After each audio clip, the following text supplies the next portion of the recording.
Bonjour à tous. Nous sommes absolument ravis de vous accueillir pour ce quatrième webinaire animé avec la CARSAT Sud-Est et en partenariat avec la CNAM. Il sera consacré, comme les trois premiers, à la prévention des risques professionnels et plus particulièrement la prévention des risques psychosociaux. Donc, on va commencer ce webinaire en partageant avec vous une définition en fait des risques psychosociaux, les différents niveaux de prévention possibles, et nos intervenants vont vous proposer une démarche de prévention spécifiquement pour les risques psychosociaux. Donc, là encore, on souhaite qu'il y ait la plus grande interactivité possible avec vous. Donc, il y aura un film qui va être projeté tout à l'heure pour partir d'une étude de cas. Aujourd'hui, Madame Florence Neza, psychologue du travail, et Monsieur Grégory Ferreira, contrôleur sécurité au secteur formation de la CARSAT Sud-Est, vont co-animer ce webinaire. Vous pourrez poser des questions tout au long de ce webinaire via le chat. Donc, Monsieur Gérald, comme lors des précédents webinaires, et Monsieur Brunel pourront essayer de vous répondre en direct, soit par écrit, soit directement oralement. Et bien sûr, il sera également proposé en replay avec les différents outils que l'on vous propose à l'issue de chacun de ces webinaires. On est véritablement ravis au niveau de l'équipe du pôle social de pouvoir vous accueillir pour cette séquence. À la fin de la présentation à proprement parler par M. Ferrin et Mme Neza, il y aura un véritable temps d'échange relativement long, donc indépendamment des questions que vous pourrez poser via le chat durant leur présentation. Je passe tout de suite la parole à M. Brunel, ingénieur conseil au sein de la CARSAT Sud-Est, pour une introduction avant la présentation par nos intervenants. Merci à tous et très bon webinaire. Bonjour à toutes et à tous. Bienvenue à ce webinaire co-organisé par la FHP et le réseau Assurance Maladie Risque Professionnel. Comme l'a dit Madame Segono, il va être animé principalement par des préventeurs de la CARSAT Sud-Est, donc Florence Neza et Grégory Ferreira. Je serai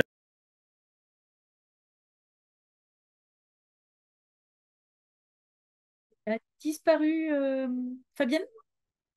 Oui, alors, toutes nos excuses pour ce petit problème technique. Je propose de passer directement la parole pour commencer la présentation à Madame Neza et à Monsieur Ferreira, si vous le voulez bien. Merci à vous.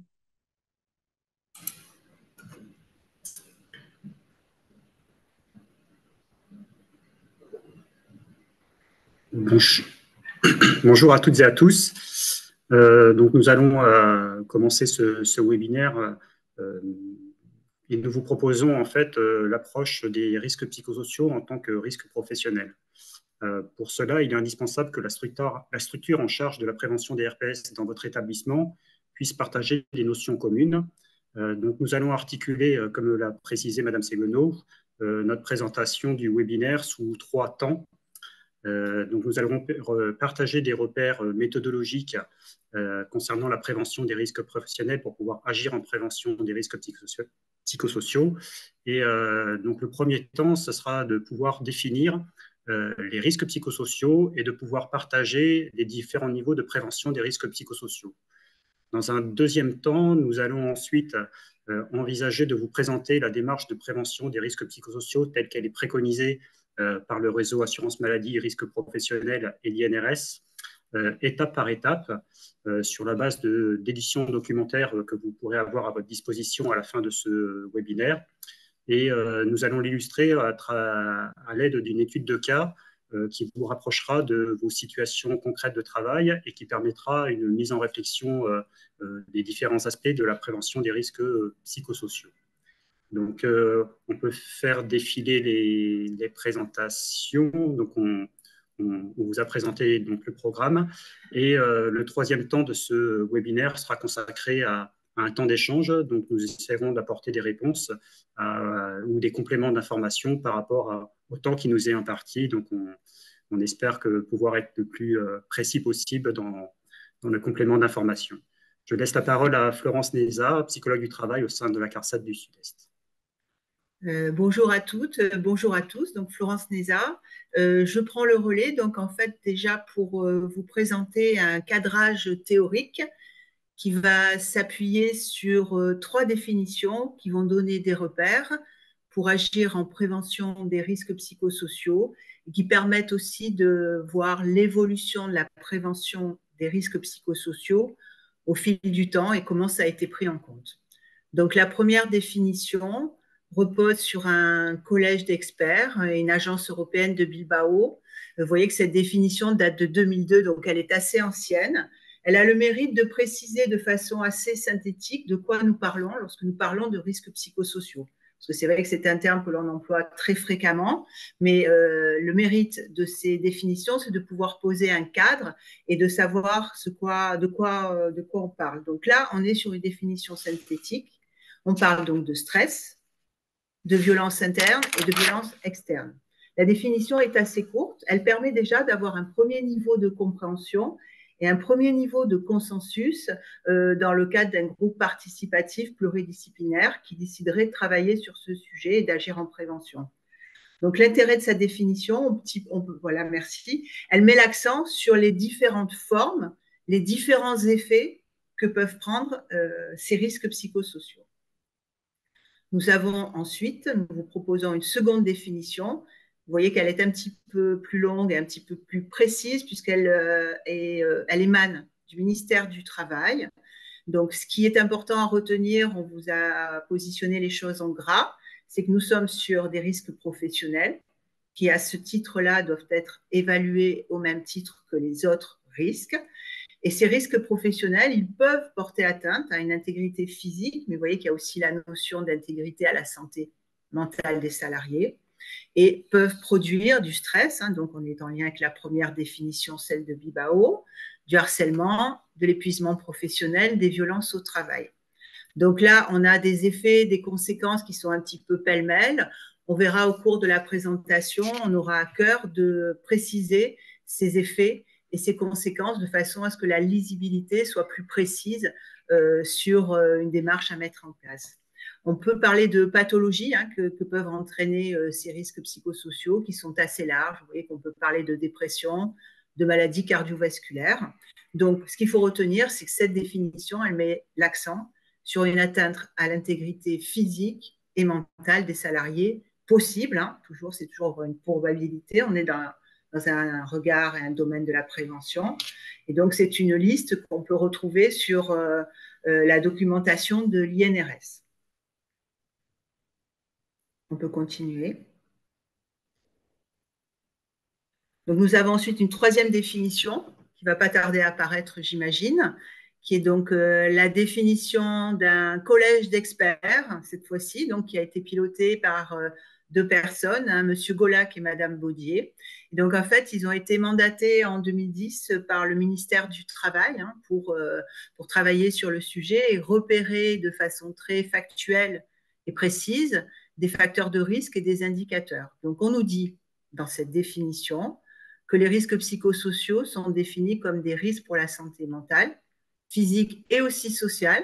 Donc, on est vraiment sur des sphères très larges et que ces risques qui peuvent être engendrés, sont susceptibles d'être engendrés par des conditions d'emploi, mais aussi des facteurs organisationnels, des facteurs relationnels. Et tous ces facteurs, ces conditions peuvent interagir avec le fonctionnement de l'individu mental, mais enfin, on peut parler de fonctionnement simplement des salariés dans des collectifs de travail. Donc, cette définition, elle précise les conséquences et les causes des risques psychosociaux et elle souligne l'interaction entre les conditions de travail et l'individu et son psychisme. Attention, ne vous inquiétez pas. C'est vrai que là, on est sur des termes peut-être qui sont parfois un petit peu des termes qu'on pourrait identifier comme des termes de spécialistes de la santé mentale ou psychique.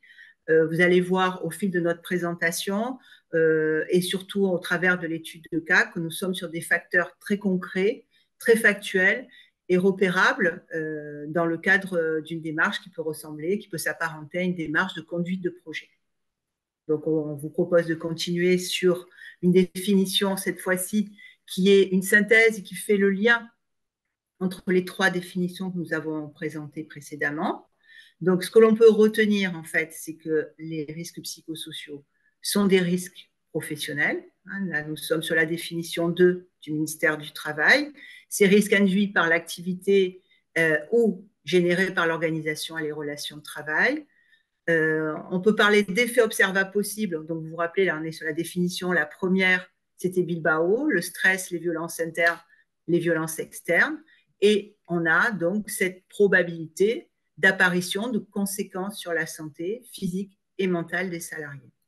Voilà, donc ça, c'est vraiment un petit cadrage théorique qui est important à faire en amont, de façon à ce que déjà, vous voyez dans quel environnement on va vous faire évoluer au travers de notre présentation et au travers donc de l'étude de cas qu'on va vous présenter un petit peu plus tard.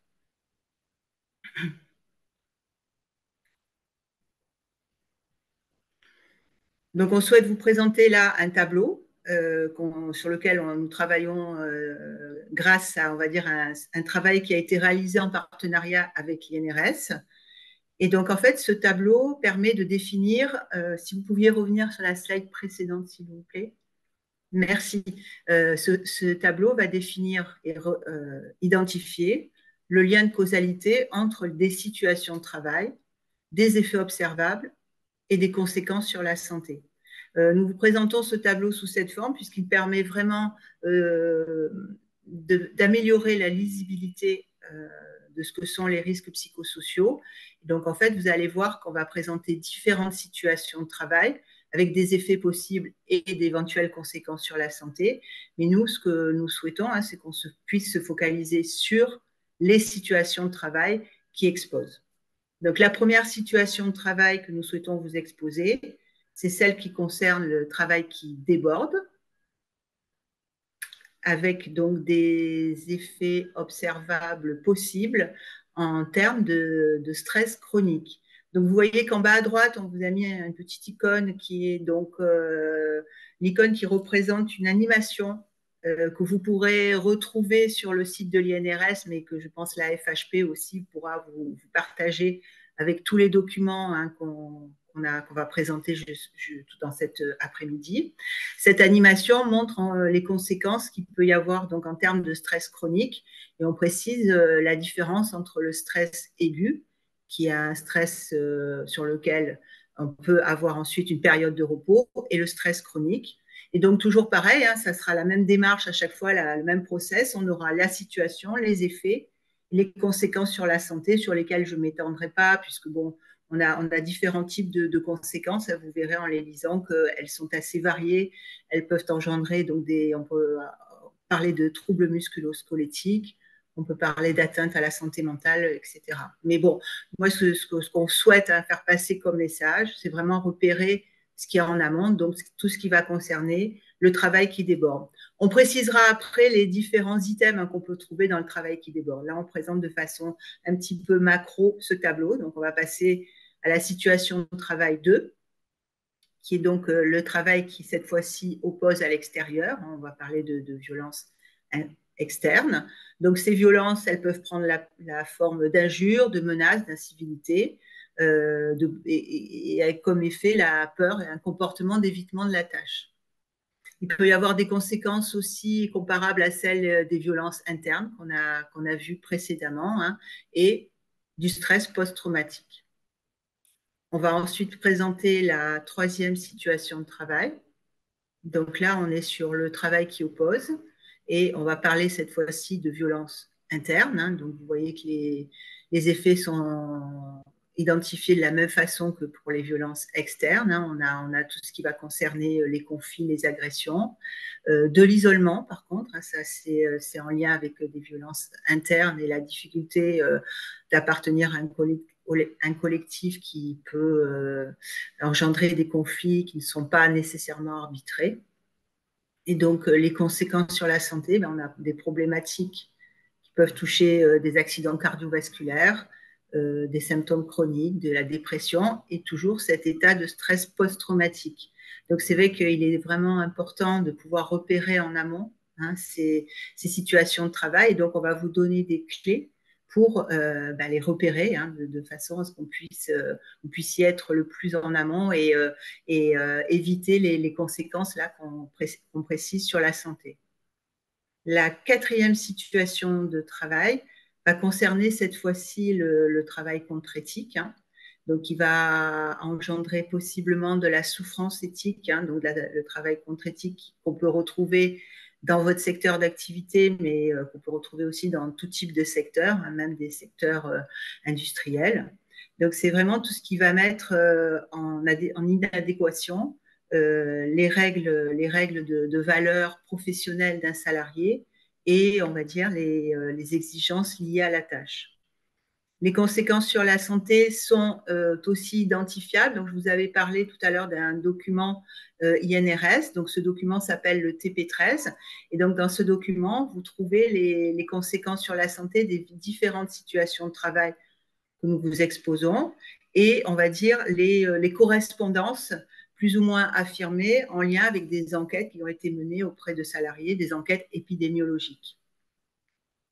La dernière situation de travail que nous souhaitons vous présenter, c'est une situation qui concerne le travail contre ses émotions, avec la nécessité pour des salariés qui sont exposés à de la souffrance de malades, de patients, mais aussi d'usagers, de bénéficiaires dans d'autres secteurs d'activité. Donc, la nécessité de cacher ses émotions, ce qui a pour effet possible l'augmentation de la charge émotionnelle et le sentiment de dévalorisation professionnelle et aussi, pour conclure, dans ces effets, une dissonance émotionnelle, c'est-à-dire un sentiment d'un travail qui ne serait pas un travail de qualité, un travail qui aurait une utilité. Les conséquences sur la santé, on peut citer le burn-out dont on parle fréquemment, qui est une conséquence très claire et très lisible sur la santé. Donc, avec une nécessité pour des salariés qui seraient exposés à ce burn-out d'un temps de repos assez conséquent. Donc, on voit les liens très flagrants entre la prévention des risques psychosociaux et la performance de l'entreprise, des établissements. On va continuer. Donc là, voilà, vous ne voyez pas, j'imagine, très précisément ce qui est écrit dans ce tableau. Néanmoins, le FHP pourra vous le partager par la suite, puisque c'est le tableau sur lequel on s'appuie pour présenter les situations de travail qui exposent aux risques psychosociaux. Ce qu'on peut préciser, c'est que cette liste n'est pas exhaustive. Elle regroupe les principaux facteurs de risques psychosociaux que l'on retrouve dans la littérature, notamment dans les définitions et dans toute la documentation INRS. Ces expositions, ces situations, elles ne sont pas indépendantes, là, comme on vous les a présentées ligne par ligne. La plupart du temps, elles peuvent se cumuler avec des niveaux d'intensité qui ne seront pas tout le temps les mêmes, évidemment. Donc, la prévention des risques psychosociaux, ce qu'on peut retenir, c'est qu'elle va se fonder sur le repérage du lien de causalité, toujours ce qu'on vous dit, entre les situations de travail et les atteintes à la santé. On peut continuer. Donc, les différents niveaux de prévention, voilà, ça nous permet, ce tableau, en fait, nous permet de faire le lien entre les différents niveaux de prévention des risques psychosociaux. Donc, je vais commencer par les conséquences sur la santé et la prévention tertiaire, qui va être en lien avec un accompagnement psychologique ou médical des salariés qui auraient été exposés à de la souffrance, à une agression, à un braquage dans d'autres secteurs d'activité. Donc, le but, c'est vraiment d'extraire ces salariés de la situation dangereuse et de limiter les conséquences qu'on a vues, donc en termes d'effets et de conséquences sur la santé, sur ces salariés. Donc, la problématique de la prévention tertiaire, c'est qu'elle se met en place la plupart du temps lorsqu'un événement s'est déjà produit, donc il y a une alerte ou des conséquences en termes d'accident de travail, une maladie professionnelle. Néanmoins, cette prévention est importante dans le sens où elle permet d'éviter, lorsque l'événement s'est produit, les risques de burn-out, ou en tout cas de les limiter. Prévention secondaire, donc là, on est sur des actions en lien avec les effets observables. Donc là, il s'agit de gérer les effets des risques psychosociaux et la plupart du temps, c'est une gestion plutôt individuelle de ces risques psychosociaux, individuels en termes de formation, qui peut être la formation à la gestion de conflits. Alors, c'est important, on pense qu'il faut aussi pouvoir former les salariés à ce type de problématiques et d'incivilité si cette formation s'inscrit dans un plan général de prévention, c'est-à-dire avec une modification et une transformation de l'organisation du travail qui va avec ce nouvel apprentissage en termes de formation. Et enfin, la prévention primaire, donc la prévention, celle que nous préconisons dans notre réseau, c'est d'éliminer, ou en tout cas, si ce n'est pas possible parce que c'est difficile d'éliminer complètement le risque dans nos secteurs d'activité, il s'agit de réduire les facteurs de risque psychosociaux. Et donc, comment on peut les réduire? Il s'agit d'interroger l'organisation de travail, repérer des postes, pouvoir définir et repérer les postes, les identifier, et tout ça évidemment dans un environnement de travail, puisqu'il y a aussi tout ce qui concerne l'environnement de travail, le travail en open space, le bruit, l'ambiance thermique, lumineuse, ça rentre aussi en ligne de compte. Donc de façon, cette prévention primaire, elle va nous permettre de repérer et d'analyser ces situations de travail qui sont susceptibles d'exposer à des risques psychosociaux. Donc, nous vous rappelons que nous sommes en prévention, donc il s'agit de repérer ces situations de travail en amont, sans attendre que les situations se délitent ou se dégradent. Voilà, donc il nous semblait indispensable de pouvoir partager ces notions communes pour pouvoir agir en prévention des risques psychosociaux. Et nous vous proposons maintenant de vous présenter la démarche de prévention des risques psychosociaux étape par étape, en s'appuyant sur une étude de cas, un film que l'INRS a produit, notamment dans votre domaine d'activité. Alors, avant de vous présenter le film, vous voyez, on met du temps, mais ça y est, c'est bientôt. On souhaitait quand même vous présenter les 4 circonstances pour agir en prévention des risques psychosociaux.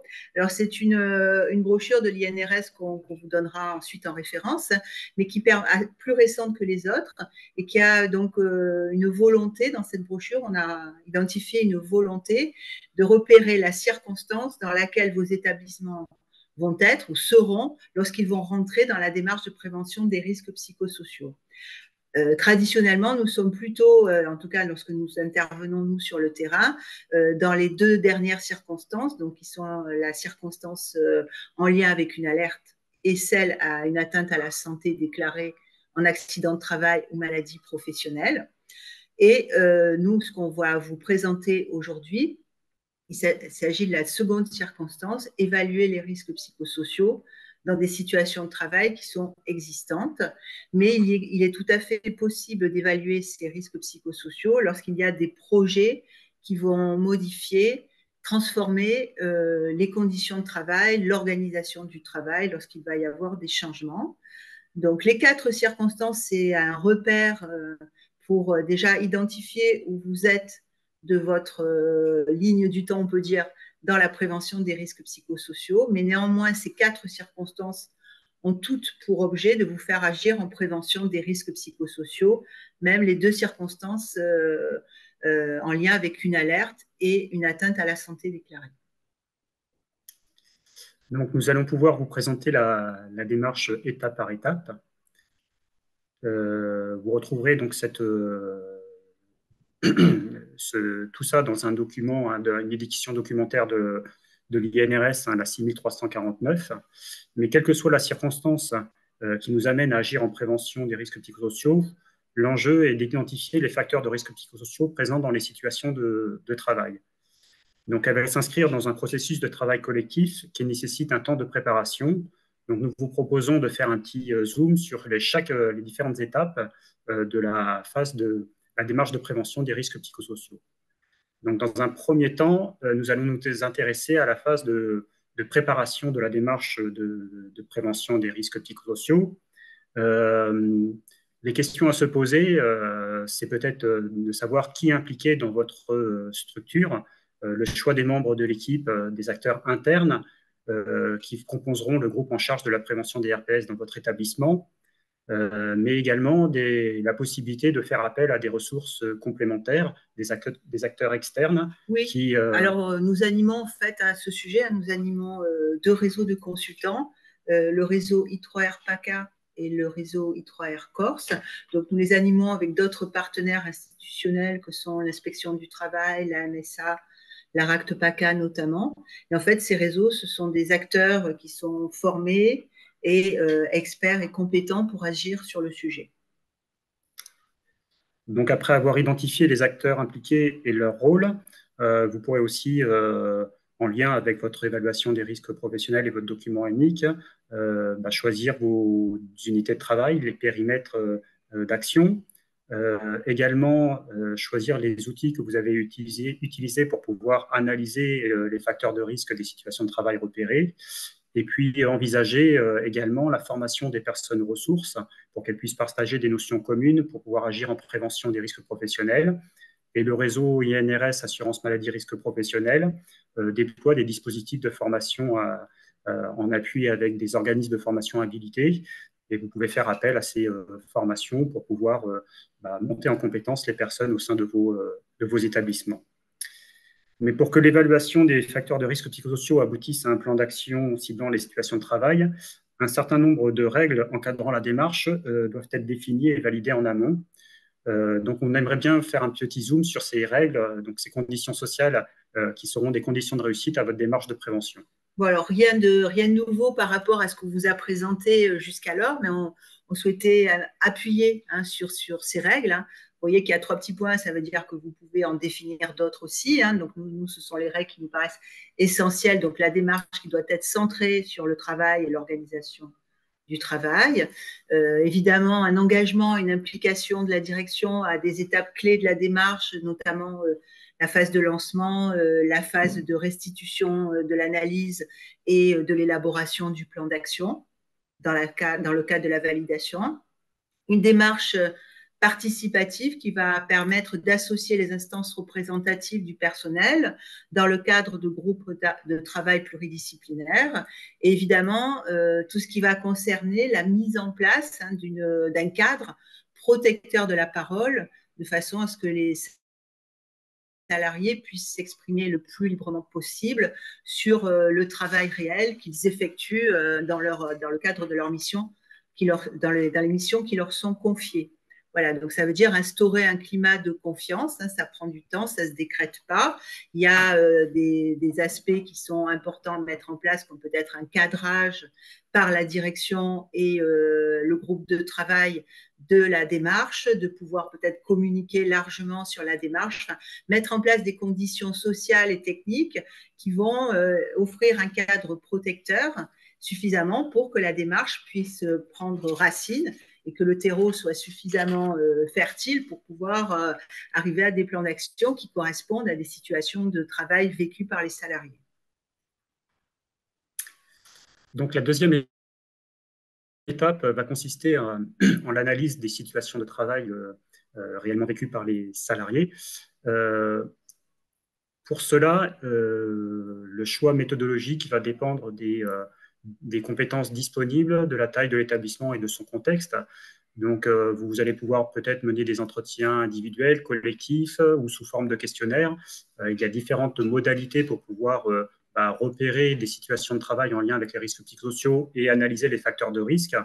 Nous allons vous présenter 2 outils qui vont s'afficher de suite. Donc, le premier outil qui est l'outil Faire le point, qui est plutôt destiné à des structures et des établissements de moins de 50 personnes, salariés. Et puis, dans l'étude de cas, nous allons nous appuyer sur l'ED 6403, qui est destiné à des structures supérieures à 50 salariés, mais le chiffre reste arbitraire et le choix de l'outil est à votre discrétion. Pour cela, nous vous proposons une étude de cas. Donc, pour vous positionner au plus proche de votre réalité professionnelle, l'INRS a conçu des films de situation. L'objectif est de vous permettre d'analyser des situations de travail et d'identifier des pistes d'action de prévention. Alors, dans ce film, nous allons suivre Agathe, une infirmière affectée pour la journée dans un service qu'elle ne connaît pas. Et nous allons visualiser ce film et nous vous proposons de lister les situations de travail qui pourraient être en lien avec les risques psychosociaux.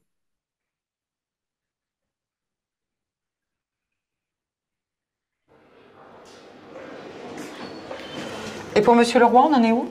On l'a mis sous héparine. Le premier bilan est bon. D'accord. Et Bonjour, excusez-moi, je cherche Madame Carlier, la cadre, s'il vous plaît. Oui, c'est moi, c'est pourquoi? Ah, bonjour, je suis Agathe Morini du service pédiatrie. Je viens vous donner un petit coup de main. Ah, bah pour une fois, ils ont fait vite à l'administration. On est drôlement contents de vous voir. Je vous présente Naïma, notre aide-soignante. Bonjour. Bonjour. Et Christiane, infirmière. Bonjour. Vous pouvez prendre 2 minutes pour lui montrer les dossiers de Marie? Oui, 2 minutes alors. Allô? Tu commences par la 6, je te rejoins. Bon alors, viens, je te montre. Tu travailles où d'habitude? En pédiatrie. En pédiatrie? Et on t'envoie en chir. Ah non, mais ça va, hein. J'ai quand même fait 3 ans de chirurgie après mon DE. Ça remonte un peu, mais ça va aller. Et tu fais souvent des remplacements? La semaine dernière, j'étais aux urgences. Et c'était comment? L'enfer. Alors, là, la pharmacie, le matériel de soins, la planification. Bon, ben voilà, alors, tout est noté là-dedans.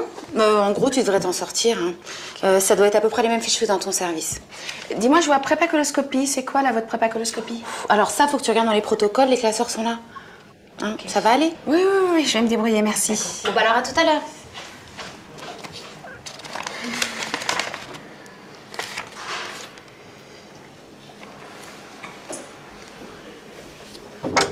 Bonjour, messieurs. Je suis l'infirmière Agathe Morini. C'est moi qui vais m'occuper de vous cet après-midi. Ça va? Moyen. J'arrive. Monsieur Berthaud? C'est ça, mademoiselle. Je vais vous changer votre perfusion. Dites, mademoiselle, le médecin a dit qu'il peut me faire un scanner, mais il ne m'a pas dit pourquoi. Il y a un problème? Ah non, écoutez, je suis pas au courant, ça me dit rien. Vous pouvez me le dire, vous savez, hein? C'est-à-dire, d'habitude, c'est qu'on a un problème au cerveau, hein? Ah, mais pas du tout, monsieur Berthaud. Je pense que le médecin a sans doute besoin d'informations complémentaires, c'est tout. Sans doute, mais c'est pas sûr, hein? Ah, alors écoutez, là, pour l'instant, je peux pas vraiment vous en dire plus, mais si vous voulez, je me renseigne et je reviens vous voir, d'accord? D'accord. Ah, mademoiselle, s'il vous plaît. Oui? J'ai très très mal au ventre depuis ce matin, là, je sais pas, c'est pas, vous n'auriez pas quelque chose pour me soulager? Écoutez, je vais voir ce que je peux faire. Monsieur Serin, c'est ça? Voilà, c'est ça. D'accord, je reviens. Merci.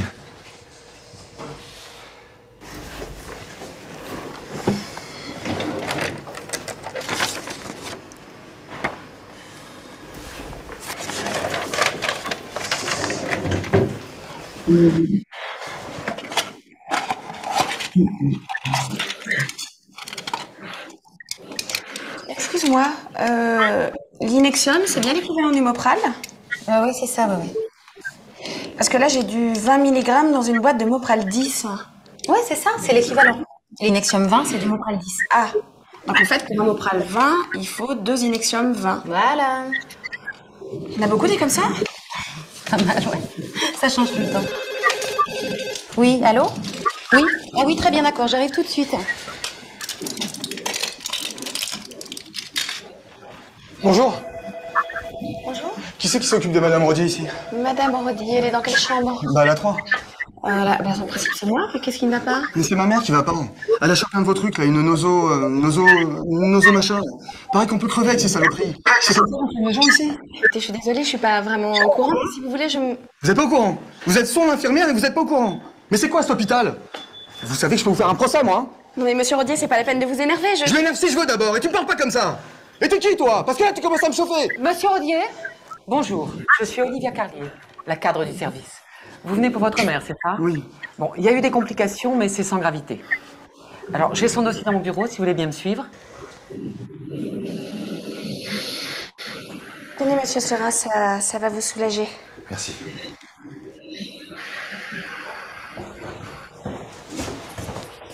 Qu'est-ce que vous faites, mademoiselle? Le patient doit être à jeun, on l'attend pour une biopsie. Alors, parce que il avait mal au ventre, alors je suis désolée. C'est écrit partout, mademoiselle, suffit de le lire. Bon. Pas de diagnostic avant lundi. On prend 2 jours de dépassement pour rien.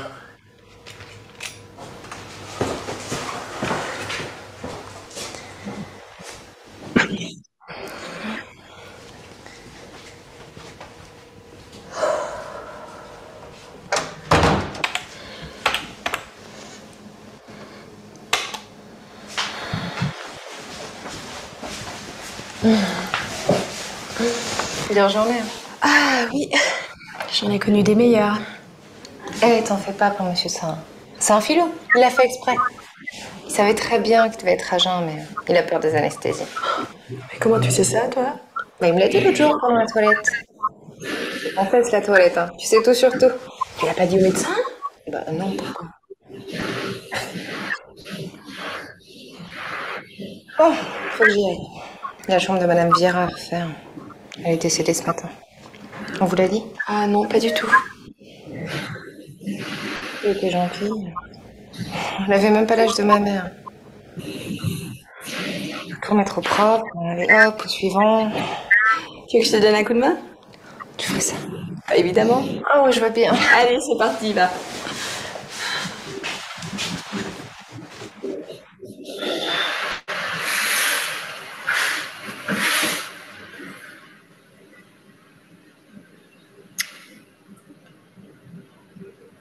Donc, en espérant que vous ayez pu visualiser l'ensemble du film, vous avez vu que nous allons pouvoir en fait faire le retour de cette étude de cas et de lister, pas de façon exhaustive, mais certaines situations de travail qui ont pu exposer des salariés à des facteurs de risque psychosociaux. Donc, si on les fait apparaître une par une, on peut avoir noté notamment le changement fréquent de personnel et de services qui est dû à la polyvalence. Nous avons également un temps réduit de transmission entre les équipes. Nous avons également l'infirmière, donc par effet, l'infirmière remplaçante qui ne connaît ni les malades, ni les dosages, ni les protocoles. Nous constatons également des tensions, en tout cas une scène avec un membre de la famille d'un patient. Et enfin, je crois qu'on peut rajouter un dernier élément, donc faire face à la souffrance des personnes prises en charge. Donc vous voyez qu'on a une liste qui n'est pas exhaustive de situations de travail que nous avons pu repérer à l'aide de ce film. Donc on peut constater également que dans certaines situations, elles sont du fait de la nature même du métier, qui impose une charge mentale du fait de la proximité à la souffrance. Pour autant, on a quand même d'autres situations de travail qui sont en lien avec l'organisation du travail et notamment les éléments qu'on a listés en premier. Donc, le dé qu'on vous a présenté tout à l'heure, qu'on vous a cité, donc le dé 6400.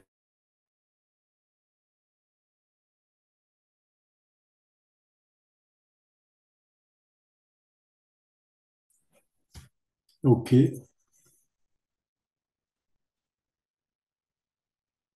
Donc, on a sur une petite déconnexion. Vous nous entendez? Ça va revenir, ça y est, c'est revenu, merci. Voilà, donc vous allez pouvoir, à l'aide de l'EDCIMI 403, nous allons pouvoir identifier les différents facteurs de risque en lien avec ces situations de travail.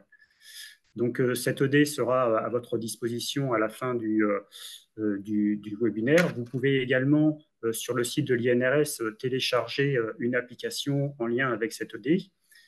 Cette ED va vous présenter en fait donc si vous allez à la page 31 de cette ED, vous aurez une grille d'évaluation qui regroupe les 7 grandes familles de risques psychosociaux qui sont notamment en lien avec les définitions que Florence vous a présentées en tout début de webinaire. Cette grille est à utiliser comme un guide d'entretien et elle n'est pas préconisée comme un questionnaire à envoyer de façon individuelle à des personnes, mais plus pour pouvoir s'appuyer dessus lors d'entretiens collectifs relatifs à des situations de travail, dans un temps dédié qui sera préparé par l'établissement. Donc, si on détaille un petit peu en s'attachant aux différentes familles de facteurs de risque, on va pouvoir, cet outil va vous permettre de faire le lien entre les situations de travail et des facteurs de risque. Alors, c'est vrai que ça peut paraître illisible, mais on a fait un petit zoom sur le facteur de risque qui était en lien avec l'adéquation des objectifs de travail et avec les moyens et les responsabilités. Alors, l'INRS a pris parti d'enlever la notion, parce qu'il va falloir donner aussi une intensité, une valeur à ce facteur de risque. Et l'INRS a pris parti d'enlever la notion de gravité, mais plutôt de donner la notion d'intensité en lien avec l'exposition à ces situations de travail. Vous allez avoir ensuite Vous allez pouvoir, nous on peut détailler si vous voulez avancer dans la présentation. Donc, on va avoir, non, voilà.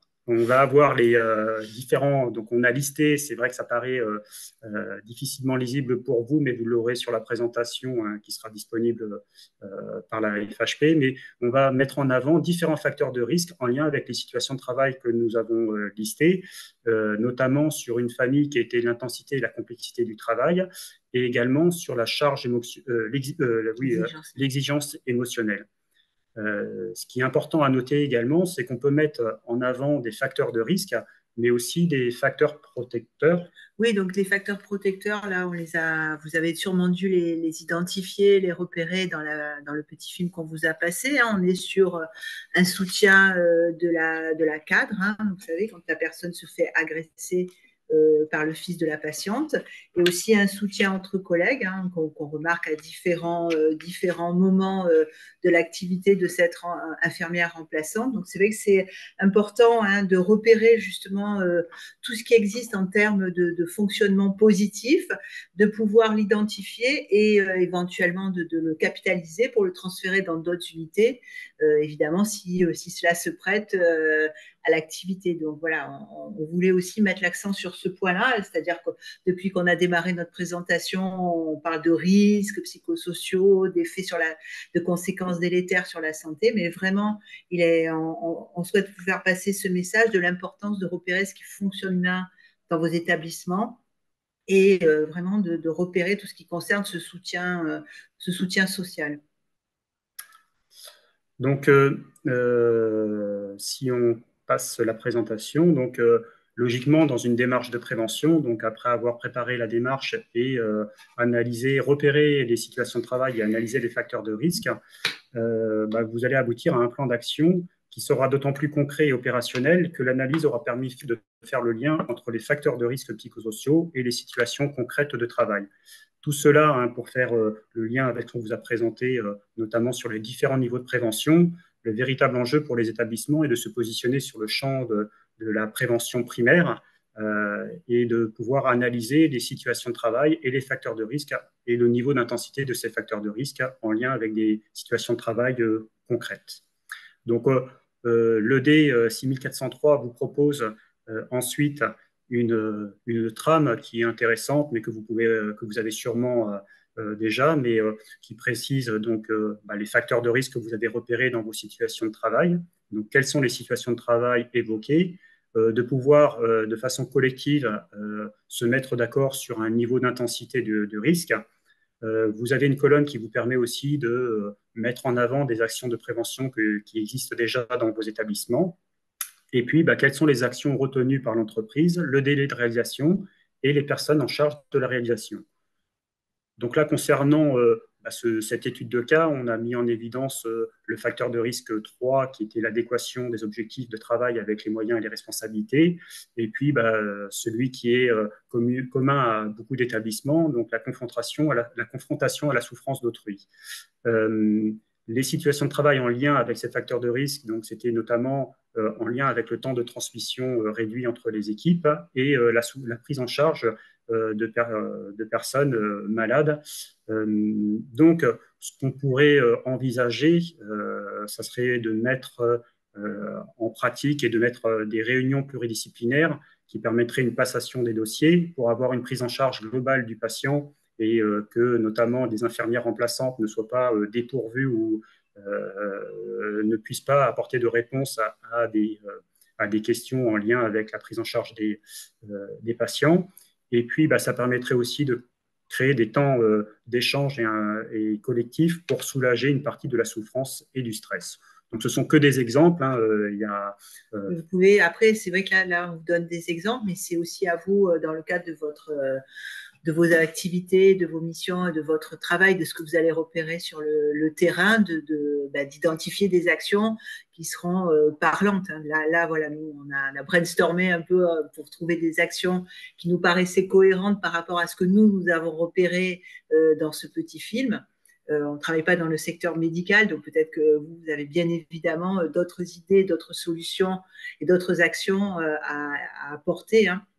dans le cadre de situations à risque. Mais à titre indicatif, c'est vrai que c'est important, vous voyez, de voir que ces actions, elles sont collectives, hein, et qu'elles agissent sur l'organisation sans pour autant tout transformer et tout modifier, hein. Peut-être les réunions existent déjà, mais c'est vrai que là, il s'agirait peut-être de définir des réunions plus spécifiques lorsqu'il y a une nouvelle personne qui arrive. Enfin, bon, voilà, en termes de prise en charge aussi de la souffrance des patients, ce collectif peut-être qui peut récupérer une partie de la souffrance et de la charge. Donc voilà, à chaque finalement situation que vous allez repérer, il s'agit de définir collectivement des situations, des actions, ou en tout cas d'identifier déjà celles qui existent et qui fonctionnent.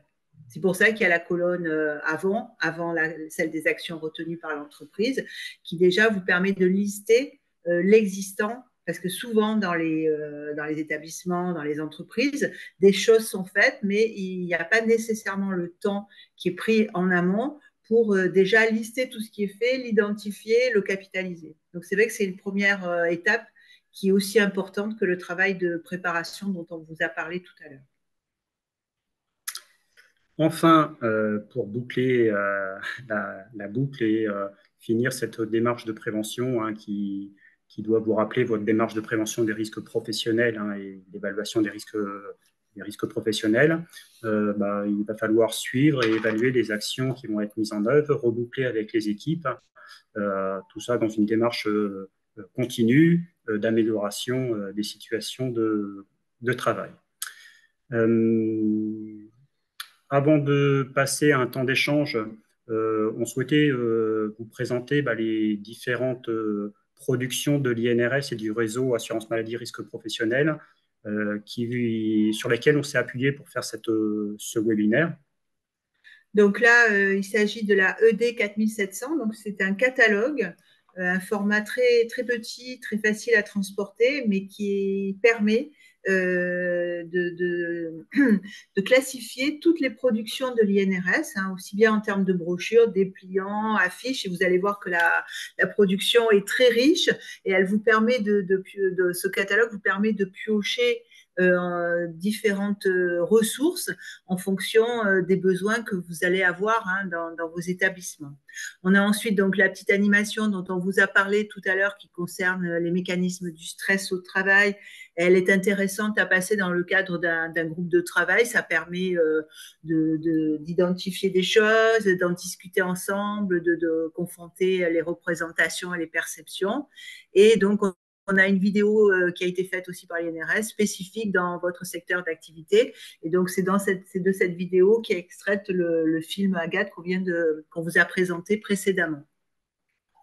Ensuite, on a d'autres brochures, documentation INRS, hein, à vous présenter. Donc, on s'est appuyé tout particulièrement cet après-midi pour ce webinaire sur la ED 6349 et la ED 6403. Donc, ce sont des brochures que vous retrouvez sur le site de l'INRS. Elles sont téléchargeables.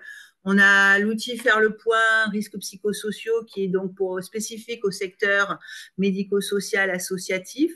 Donc, les questions sont les mêmes, hein, que l'outil Faire le point générique, si ce n'est que la terminologie et le vocable changent un petit peu et il est plus adapté au secteur d'activité médico-social et associatif. Et on a donc une autre brochure qui est une brochure destinée à repérer les indicateurs, hein, parce qu'on a parlé d'indicateurs dans cette présentation, et c'est vrai que repérer les indicateurs en termes d'indicateurs sur la santé et de fonctionnement de l'entreprise, c'est aussi nécessaire pour débuter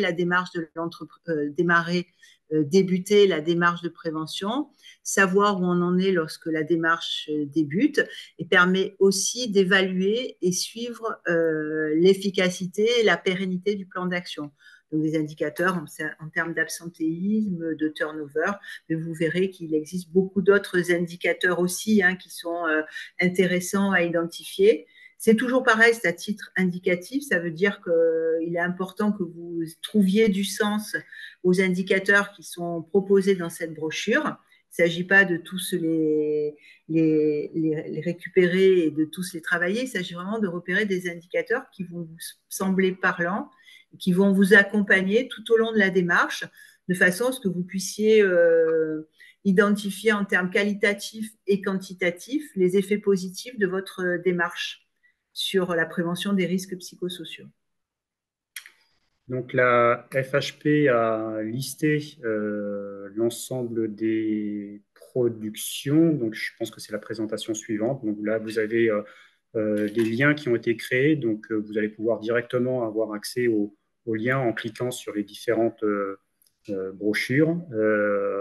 Il faut, voilà, il y aura un travail personnel par rapport à cette présentation. On espère qu'on a un peu répondu à vos attentes et nous vous proposons de consacrer un petit temps d'échange pour pouvoir répondre aux éventuelles questions.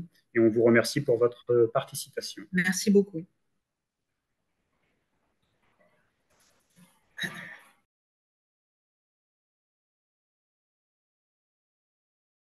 Merci, merci beaucoup, Monsieur Ferreira, Madame Neza. Merci infiniment. C'était extrêmement clair sur cette partie qui est destinée à nous donner, en fait, et à donner aux adhérents des repères méthodologiques.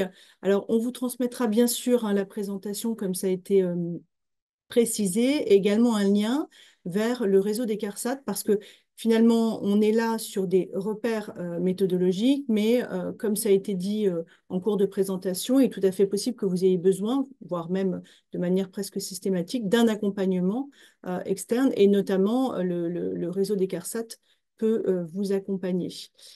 En interne, il faudra repérer les bons professionnels. Et moi, je retiens de votre présentation une démarche en fait extrêmement participative. Alors, quand vous parliez tout à l'heure des représentants du personnel, du CSE en particulier, on est bien d'accord qu'on n'est pas sur le processus d'information-consultation très normé, on va dire, mais qu'on est sur un groupe de travail et que finalement, il faut créer une cohésion en fait d'équipe au sens large pour mener à bien, dans un cadre contributif, si je puis dire, cette démarche. Est-ce que c'est bien dans ce sens-là que l'on peut comprendre les choses? Oui, donc on considère que d'associer dans une démarche participative les instances représentatives du personnel constitue une clé de réussite d'une démarche de prévention et contribue à mettre en œuvre au travers d'un dialogue social, la prise en compte de situations de travail partagées et puis la recherche de mesures en commun pour pouvoir, dans l'objectif de performance globale de l'établissement, faire en sorte que les salariés puissent travailler dans des conditions qui permettent à l'ensemble de l'établissement de répondre à votre objectif premier qui est des qualités de soins. Et ça fait écho au précédent webinaire qu'on avait pu mettre en œuvre avec la FHP, parce qu'on considère que les risques psychosociaux sont à aborder comme un risque professionnel.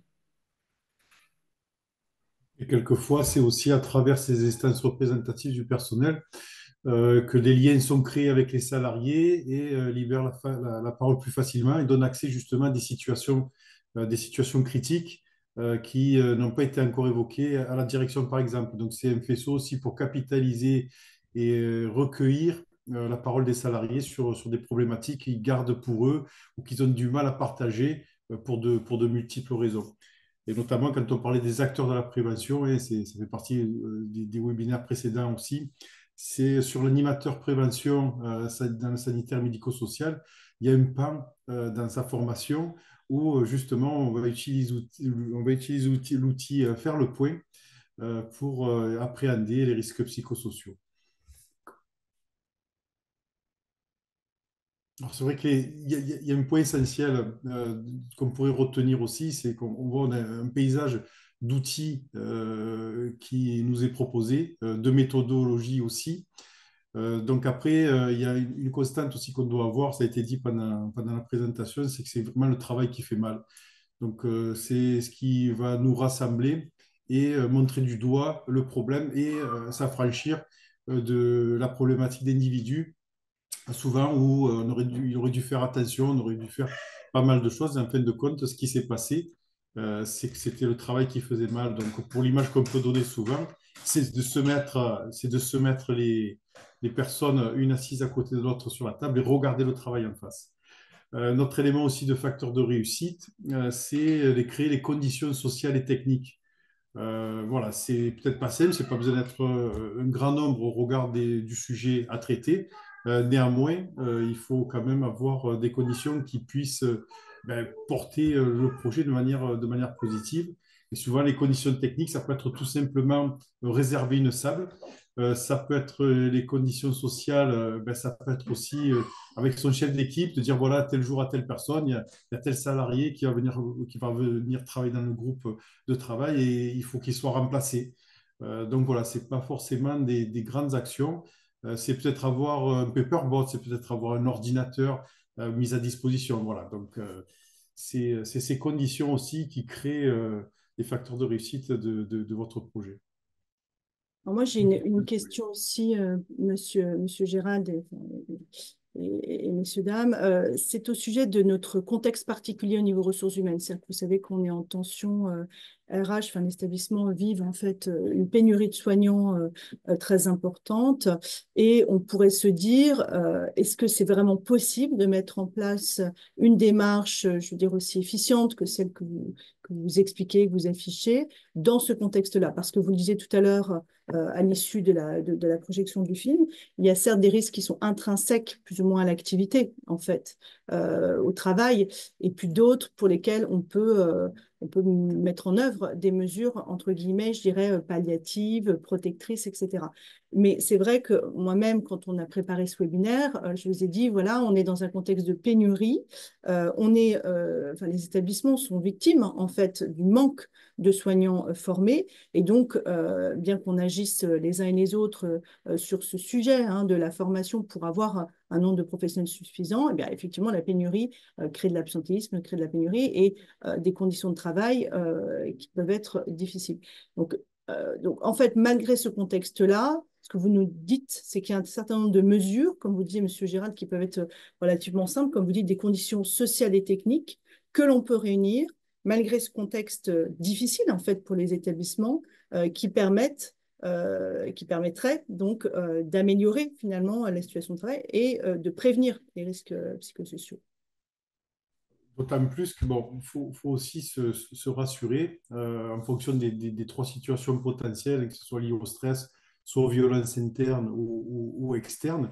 Quand on fait l'analyse et qu'on va remonter sur les causes, on s'aperçoit que c'est souvent des éléments qu'on aurait pu anticiper. Donc du coup, c'est pas inatteignable. Des fois aussi, dans les mesures de prévention qui vont être mises en place, c'était juste que le lève-personne n'était pas au bon endroit ou n'était pas chargé. Et finalement, ça a généré des conflits internes dans l'établissement parce qu'il y avait un besoin.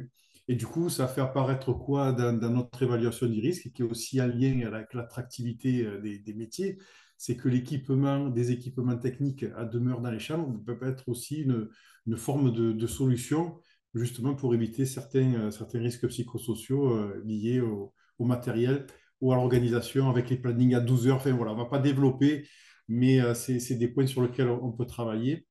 Et c'est vrai que le métier, aujourd'hui, vos métiers sont vraiment en tension. Donc, on se retrouve dans des situations, alors je ne dis pas précaires par rapport au travail, mais qui nécessitent souvent une attention particulière sur le champ des conditions de travail.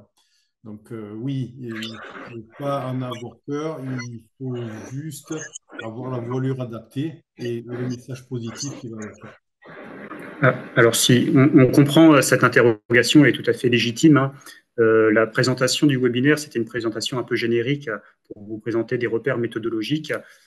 Et la phase de préparation doit tenir compte, on n'a peut-être pas insisté sur le contexte particulier des établissements, parce que chaque établissement ne partage peut-être pas le même contexte. Un élément de réponse, c'est que c'est sûr que il faut déjà bien définir le périmètre d'action, ne pas se lancer, faut voir, tenir compte des ressources dont vous disposez. Chaque établissement a des ressources peut-être différentes.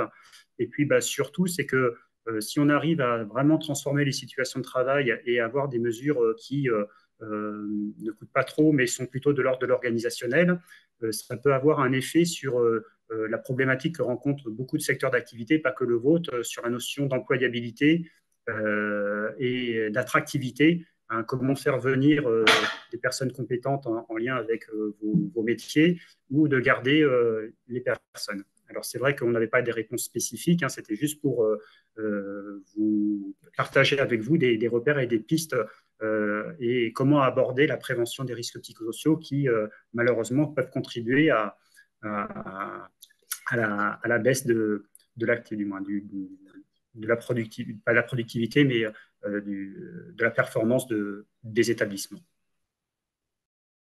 Donc, très concrètement, pour mettre en place ces mesures adaptées, je comprends que les CARSAT, parce que je lis en même temps, pardon, le chat, hein, et qui confirme ce que je vous dis, c'est-à-dire que nous n'avons plus la possibilité de libérer le personnel pour travailler sur ces sujets par manque de remplaçants, alors que c'est fondamental. Et il est vrai qu'on est face à des professionnels, y compris au niveau RH, qui passent leur temps à refaire les plannings et à chercher des remplaçants compte tenu du fait qu'on est sur des professions réglementées et qu'il y a quand même la prise en charge de patients. Donc, ce que vous nous dites, c'est qu'on peut avoir un appui de personnes extérieures, experts, en particulier en ayant recours au réseau des CARSAT, et qu'il peut y avoir des modalités, des propositions d'aménagement organisationnel qui seraient faites, très concrètes, en fonction évidemment des particularités de l'établissement et de son activité, pour aider concrètement les professionnels et les établissements. C'est ce que je comprends. Oui, c'était en lien avec, dans la phase de préparation du projet de l'établissement, c'était en lien avec les ressources externes à l'entreprise. Et il existe des réseaux ou des acteurs en prévention qui peuvent accompagner les établissements pour donner des repères, de la structuration en tenant compte généralement du contexte de chaque établissement pour pouvoir mettre en œuvre une démarche la plus appropriée et adaptée à chaque établissement. Alors, il faut peut-être compléter, Grégory, c'est le fait que, bien sûr, vous pouvez vous faire aider par des ressources externes compétentes, hein, la fameuse liste I3R, mais aussi les préventeurs des CARSAT, les psychologues éventuellement du travail des CARSAT ou d'autres organismes de prévention, et les services santé au travail, etc. Il ne faut pas perdre de vue qu'il faut quand même un minimum de temps à passer dans l'établissement. Alors, je pense que ça passe par, ça peut alléger on va dire, la charge de travail, mais il faut dans les établissements des interlocuteurs, des personnes pour piloter la démarche et surtout après pour s'emparer des compétences nécessaires pour le porter par la suite. Et pour ça, ça nécessite un investissement. Cet investissement, il n'est pas très important, mais c'est vrai qu'en période de crise, c'est très compliqué. Ça, on en convient tout à fait. Et d'ailleurs, quand on visite vos établissements, que ce soit des établissements type clinique, hein, mais dans les EHPAD, on a un peu la même problématique. C'est un peu, certains établissements n'arrivent pas à faire cet effort. Par contre, cet effort est indispensable de libérer quelques personnes relais et de les former pour justement qu'elles puissent s'organiser au sein de l'établissement pour mettre en place un projet ou quelque chose qui ressemble et être en lien avec ces personnes extérieures qui vont intervenir efficacement. Et après, par la suite, on va dire s'emparer de la méthode et puis pouvoir poursuivre les actions de prévention dans le temps. En fait. C'est la plus grande difficulté. À cause du turnover, mais aussi à cause du manque de temps consacré à la prévention. De fait, est-ce que vous pouvez nous parler de ces formations et de cette nécessité de former ces quelques professionnels en interne? Alors, tout à fait. Donc, il y a toute une palette de formations possibles. On va dire, on a, on va dire, deux natures de formation. Formation un peu généraliste sur la démarche de prévention, sur tous les risques. Hein. Donc là, on parle pas que des RPS, mais aussi des TMS, mais ça va les risques de chute, les risques chimiques, etc. etc. Donc, c'est les référentiels INRS, donc animateurs donc sanitaire médico-social. Vous allez vous retrouver, on va dire, les référentiels en ligne. Donc, ça, c'est une journée requise pour le directeur. C'est plutôt plus qu'une formation, c'est une réunion avec des confrères animés par un organisme de formation qui permet de distiller un peu les enjeux de la prévention, un peu ce qu'on a fait aujourd'hui, de santé au travail, mais aussi bien comprendre quel type de relais il faut nommer, en fait, quels sont leurs profils, et puis aussi prendre conscience que on a comme retour d'expérience pour avoir des démarches efficientes. C'est des formations. Après, il faut nommer au moins un animateur de prévention. Et bon, c'est un cursus, c'est pas juste une formation ponctuelle qui s'étale sur 6 mois, faire à peu près 6 à 8 jours de formation. Et puis, donc, ça, c'est au niveau de l'encadrement, au niveau des agents. Ça sera complété efficacement par les formations d'acteurs PRAP dans le sanitaire médico-social. Mais après, au-delà de ça, vous avez des formations qui sont disponibles aussi auprès des CARSAT, par exemple, de perfectionnement sur certains risques. Hein. Donc, par exemple, sur les RPS, chaque caisse propose aussi des journées de formation. Alors, peut-être Grégory, qui est dans un service formation, peut détailler pour se perfectionner sur ce risque, par exemple. Donc là, concrètement, chaque CARSAT dispose, hein, vous pouvez aller sur les sites des CARSAT et vous avez à disposition toutes les formations que proposent les CARSAT, soit animées par les secteurs formation des différentes CARSAT, ou alors celles qui sont proposées par des organismes de formation habilités par le réseau Assurance Maladie et NRS Risque Pro. Donc, dans le processus des formations, il faut bien intégrer que la formation n'est jamais une finalité, mais bien au service d'un projet d'établissement avec une véritable implication. Et c'est vrai que ça nécessite automatiquement derrière, peut-être ce qui peut être une difficulté, du temps et pour pouvoir analyser, repérer les situations de travail et aboutir à des plans d'action concrets en lien avec des situations de travail et des plans d'action qui puissent être pérennes dans le temps. Néanmoins, on a il y a le temps, et on vient d'en parler, et c'est un vrai sujet pour nos établissements, mais il y a aussi un sujet de financement.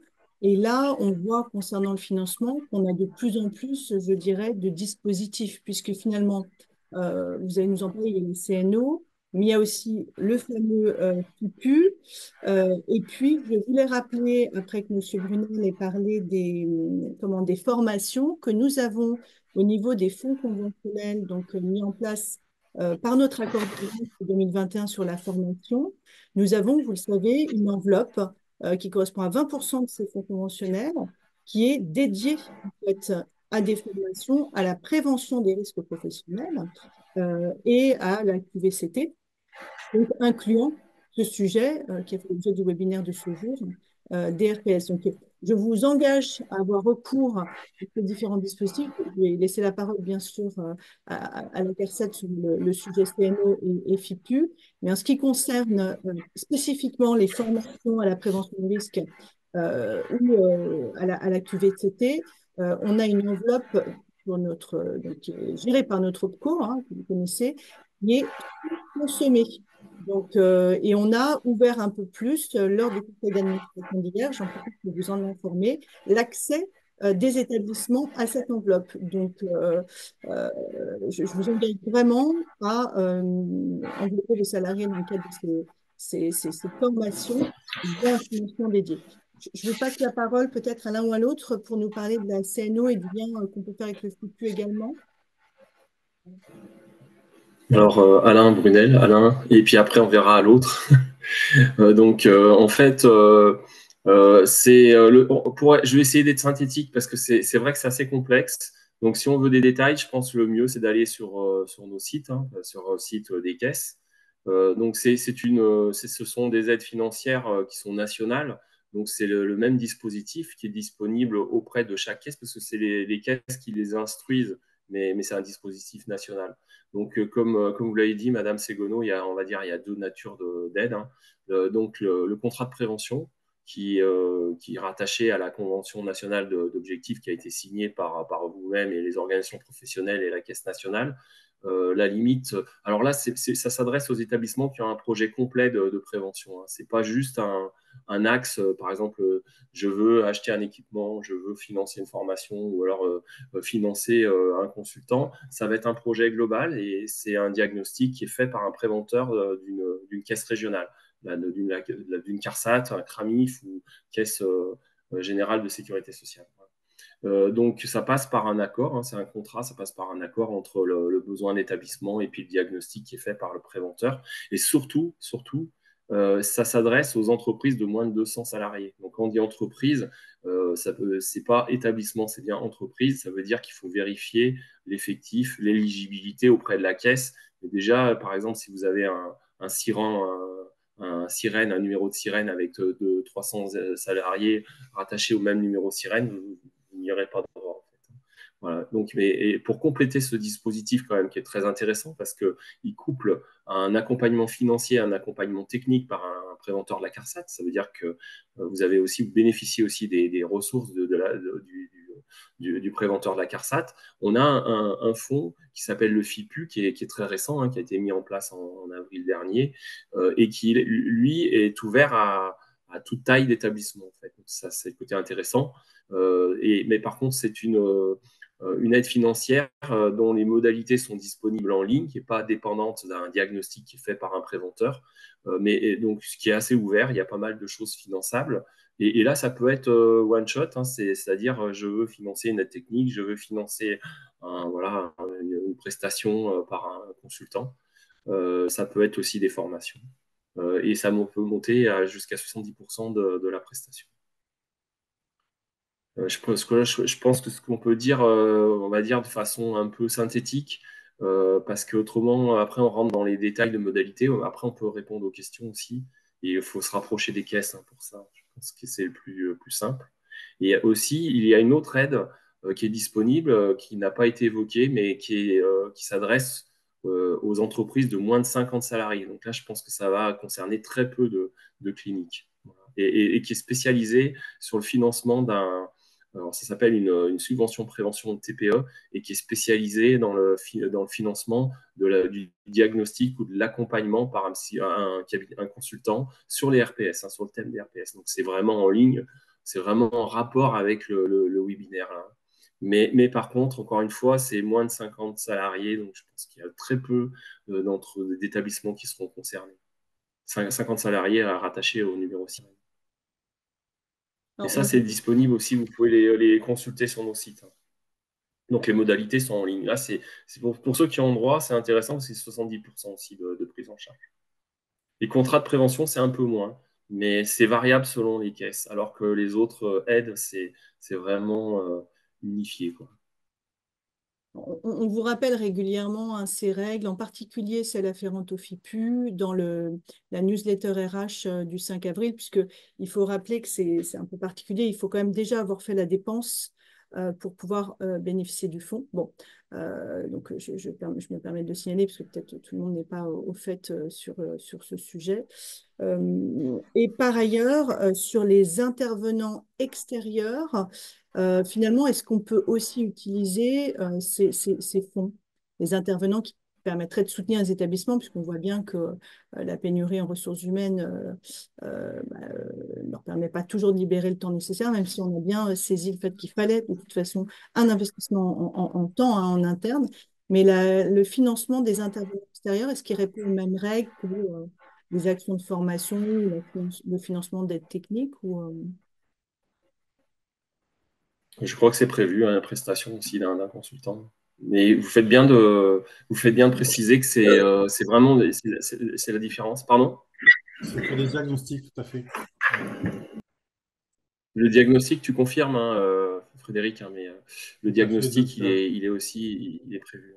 Voilà, donc, et vous faites bien de préciser, effectivement, il y a une autre différence entre le contrat de prévention et le FIPU. C'est effectivement le fait qu'il faut déjà avoir fait l'action avant, alors que le contrat de prévention, c'est exactement l'inverse. Il ne faut surtout pas avoir fait l'action avant.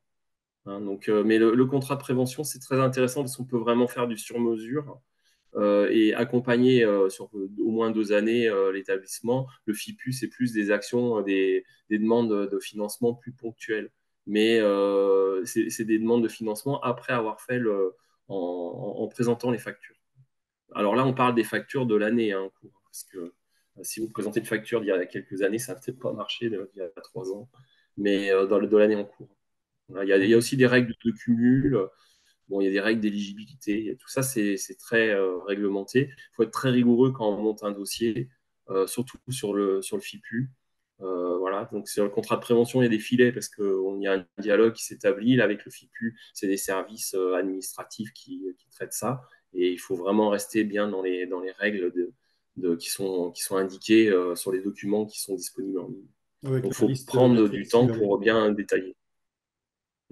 avec la liste restrictive aussi pour les éléments, pour les appareils techniques qui figurent justement dans la page d'information sur Amélie, mais qui répondent aux problématiques des risques ergonomiques.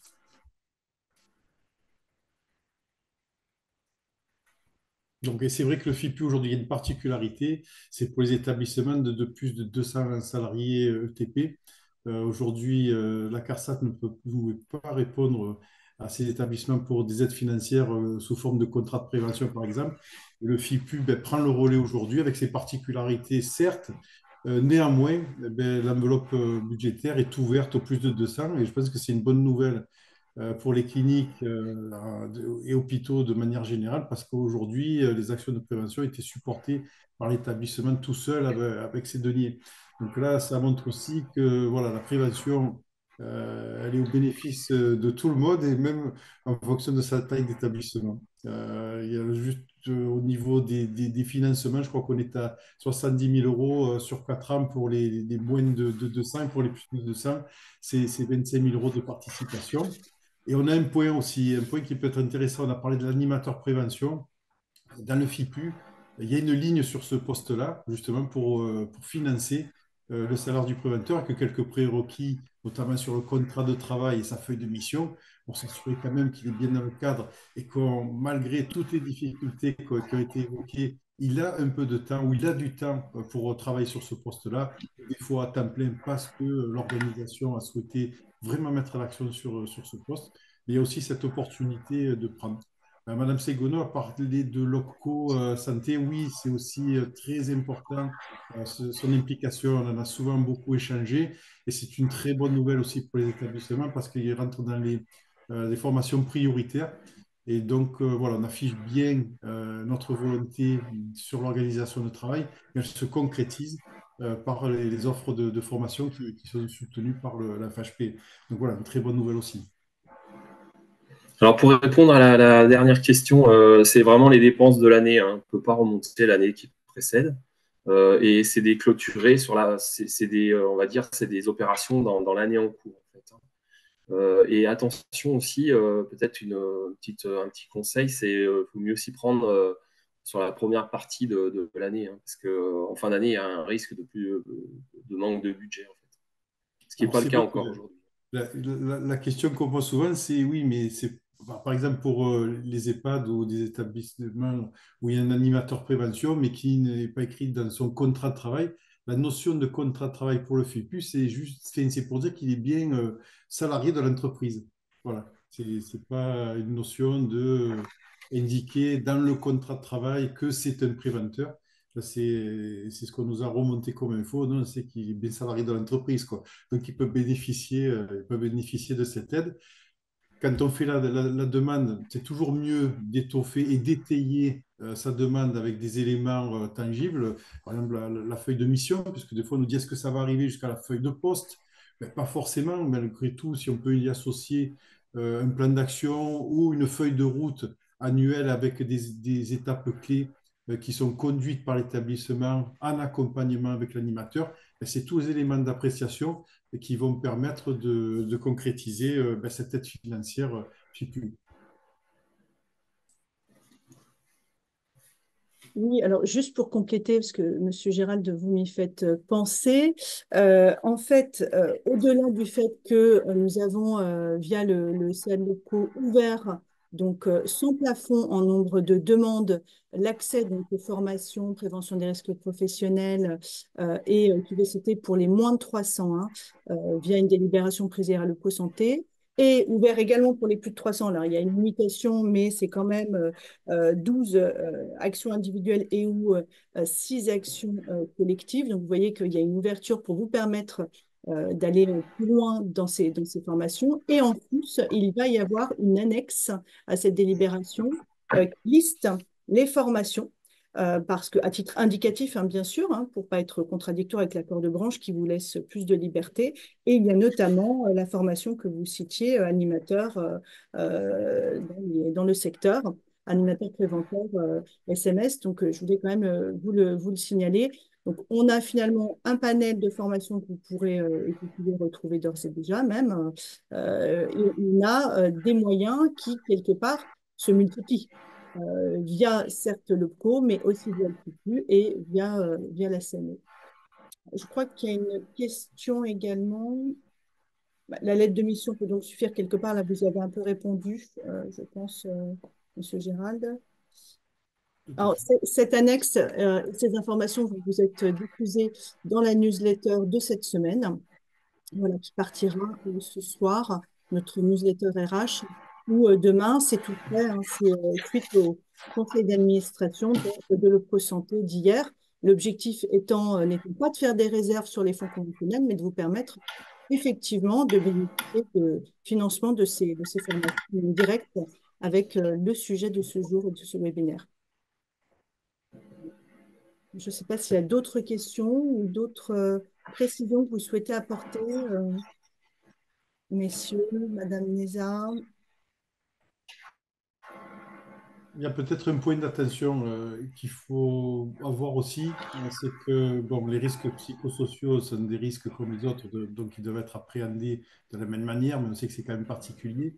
Donc des fois, quand on s'inscrit dans cette démarche de prévention des risques professionnels sur les risques psychosociaux, voilà, il faut accepter qu'il y a un temps à allouer à cette démarche. Alors quand c'est sur le versus de la mise à jour de son document unique, avec un travail peut-être en fonction des unités de travail. Donc voilà, c'est quelque chose qui s'inscrit un peu quand même dans la durée en fonction des thèmes qui vont être portés par la démarche.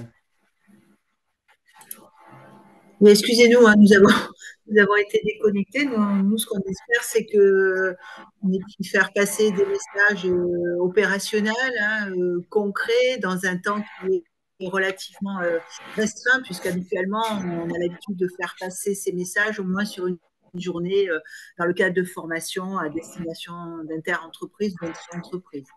Donc, on a essayé d'être le plus synthétique possible tout en s'appuyant sur une étude de cas pour rendre plus concret notre message.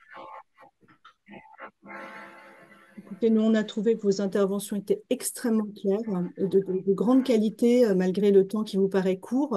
Je trouve qu'on a bénéficié, alors on n'est pas expert comme vous, mais d'un grand nombre d'informations. Et surtout, je pense que c'était l'objectif de repères méthodologiques. Parce que finalement, aujourd'hui, c'était un peu les étapes, les différents outils qui sont à votre disposition, que vous retrouverez bien sûr dans le replay, mais surtout dans la présentation qui va vous être communiquée par flash, comme on le fait habituellement. Et je trouve qu'on a insisté sur un certain nombre de points, parce qu'il est difficile de tout assimiler en un seul webinaire directement, mais j'ai retenu la démarche participative, les conditions sociales et techniques à réunir, le fait que, certes, il y a un investissement en temps certain de la part des équipes, mais également une aide extérieure qui peut vous être apportée, en particulier par le réseau des CARSAT, et puis dorénavant un certain nombre de moyens, et on est plutôt dans une période où les moyens se démultiplient pour vous aider à faire face à ces risques et donc avoir une prévention qui soit la plus efficace possible en tendant effectivement vers la prévention, bien sûr. Voilà, donc je vous remercie infiniment pour cette participation et votre intervention. C'était extrêmement riche, comme précisé d'ailleurs. Merci encore et je vous souhaite une bonne fin d'après-midi. Merci à tous. Merci et bonne fin d'après-midi aussi. Au revoir, merci.